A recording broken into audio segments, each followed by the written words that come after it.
அஸ்ஸலாமு அலைக்கும். Hi guys, எங்கள் ஊர் ஃபேமஸ் முட்டை மாஸ் எப்படி செய்யலான்னு பார்க்கலாமா? அப்படியே ஒரு சப்ஸ்கிரைப் தட்டிக்கோங்க. 4 முட்டையை வேக வச்சு சின்ன சின்ன பீஸாக கட் பண்ணி வச்சுக்கோங்க. ஸ்டவ் ஆன் பண்ணுங்கள், வானலில் வைங்க, கொஞ்சமாக எண்ணெய் ஊற்றுங்க, சோம்பு ஆட் பண்ணுங்கள், ஜிஞ்சரை நல்லா தட்டி சேர்த்துக்கோங்க, வெங்காயம் ஆட் பண்ணுங்கள், கொஞ்சமாக கருவேப்பிலை, தக்காளி, ஒரு பச்சை மிளகாய், கொஞ்சமாக உப்பு, ரொம்ப வதக்கிறாதீங்க. அதுக்கப்புறம் மஞ்சத்தூள், மிளகாய்த்தூள், பெப்பர், சீரகத்தூள் ஆட் பண்ணி 1/4 கிளாஸ் தண்ணி ஊற்றி அந்த தண்ணி நல்லா வற்றினதுக்கப்புறம் கட் பண்ணி வச்சுருந்த முட்டையை ஆட் பண்ணிக்கோங்க. லைட்டாக கிண்டுங்க.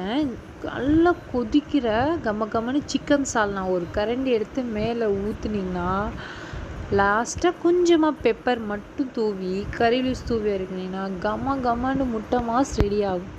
இது எந்த ஊர் ஃபேமஸ்ன்னு அப்படியே கமெண்ட்டில் சொல்லிட்டு போங்க.